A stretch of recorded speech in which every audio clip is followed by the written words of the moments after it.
大家好，欢迎回到小萌讲故事。上回我们讲到，向皋为兄复仇，但每次面对仇人都会退缩。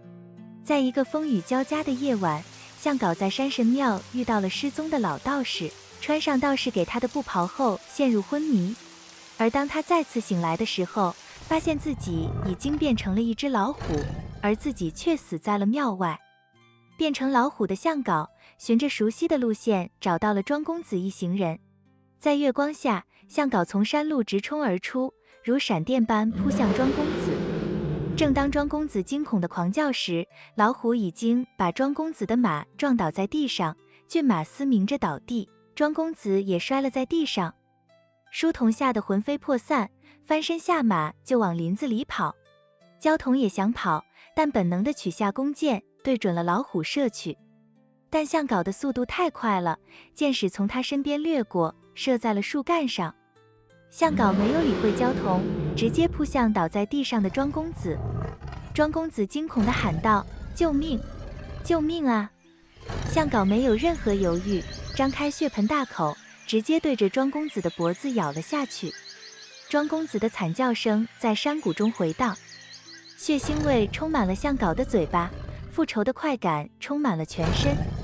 焦桐看到这一幕，吓得腿都软了，但他还是举起弓箭，对准向皋的要害。箭矢射中了向皋的心脏，剧痛传来，向皋怒吼一声，松开了庄公子。庄公子已经没有了呼吸，鲜血从他的脖子汩汩流出，在月光下显得特别刺目。向皋看着庄公子的尸体，心中涌起复杂的情感，心想：报仇了，终于报仇了，圣哥的在天之灵可以安息了。但他忽然感到一阵虚弱，眼前开始模糊。焦桐又射了一箭，这次又射中了向皋的心脏。向皋轰然倒地，再也站不起来了。焦桐跑到庄公子身边，但庄公子已经没气了。向皋躺在地上，看着自己的鲜血在伤口一阵一阵的涌出，但他的心中没有恐惧，只有满足。他在心中对自己说道：“圣哥，我为你报仇了。”意识越来越模糊，向皋的眼前出现了向胜的身影。向胜正在对他微笑，那笑容温暖而欣慰。向皋想要伸手去触摸哥哥，但发现自己的爪子正在慢慢变回人手。等等，变回人手！向皋惊讶地发现自己的身体正在发生变化，虎毛在消失，四肢在变化，身体在缩小。不到一盏茶的时间，一只老虎就变回了一个人，一个全身湿透但还活着的人。焦桐看到这不可思议的一幕，吓得差点晕过去。他大声喊道：“妖怪！”拿着弓箭，跌跌撞撞地跑了。向皋躺在地上，看着自己重新变回的双手，原来的箭伤只剩下结了疤的伤口，也没有再流血了。他慢慢爬起来，走到庄公子的尸体旁边，看着这个害死哥哥的仇人。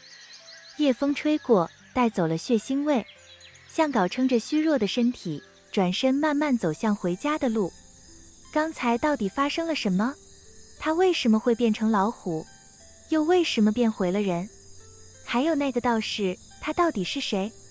山神庙的方向传来一声轻叹，但向皋已经听不到了。在庙前，道士的身影渐渐变得透明。道士轻声说道：“向皋啊，谢谢你替我报了仇，今天他终于得到了报应。”说完，道士的身影完全消失了，只留下一阵檀香的味道在空气中飘散。而在山路上，向皋艰难地朝家的方向走去，每走一步都要用尽全身的力量，但他的心情却前所未有的轻松。复仇成功了，他要回去告诉波斯这个好消息。天快亮了，向皋终于看到了家门口的灯光，波斯还在等他。第5章真相大白。向皋终于到了家门口，波斯听到脚步声，赶紧开门，看到向皋血迹斑斑，吓了一跳，心中约莫猜到了发生了什么事。波斯赶紧扶住他，关切地问道：“皋弟，你怎么了？”向皋虚弱地笑了笑，说：“我没事，波斯，我们的仇报了。”波斯惊奇地问道：“真的？”向皋看着波斯说：“真的，庄公子死了，被老虎咬死的。”波斯愣住了，一脸惊讶地问道：“皋弟，到底发生了什么事？”向皋坐了下来，把昨夜的经过详细说了一遍，从不明不白的死掉，到暴雨中遇到道士，换上布袍变成老虎，到杀死庄公子，再到复活变回人形。波斯听得目瞪口呆，看着向皋身上的伤痕，看到在他心脏的位置有明显的结痂，而且身前身后都有疤痕，真的像是被箭矢射穿的。波斯纳闷地问道：“那个道士，他为什么要帮你？”向皋想起道士最后的话，我想他也有自己的仇要报。两人正在说话，外面忽然传来嘈杂的声音，一群官兵闯进了院子，为首捕头的身后跟着焦桐和几个衙役。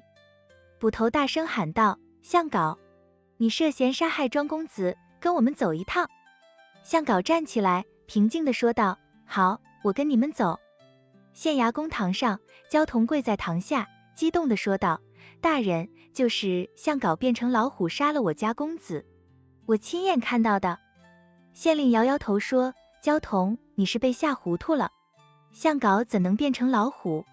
仵作已经检查过，是真的被老虎咬死的，但你别要乱污蔑别人。”焦桐还想解释，县令不耐烦地向他摆摆手，然后转头对向皋说：“向皋，你回去吧。”离开官府后，波斯才松了一口气，低声地说：“幸好没人相信他的话。”向皋若有所思地说道：“是啊，谁会相信人能变成老虎呢？”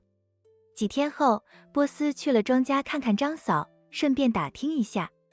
庄府乱成一团，庄公子死了，庄员外伤心不已，整日不吃不喝。府里的下人们议论纷纷，私下都说这是报应。刚到庄府后院，就看到几个下人正在烧东西。张嫂在一旁指挥，向知下人说：“老爷说了，公子房里那些乱七八糟的东西都烧掉。”波斯走过去问说：“张嫂，在烧什么呢？”张嫂回答说：“都是些书啊卷轴啊，公子生前宝贝得很，现在……”哎，张嫂叹了口气。就在这时，一个下人提着木盒走来，盒子没盖好，一个卷轴掉了出来，那下人捡起来就丢进火里。波斯看到卷轴在火焰中慢慢展开，原本空白的纸背忽然显现出一段奇怪的蝌蚪文字，正是他熟悉的波斯文。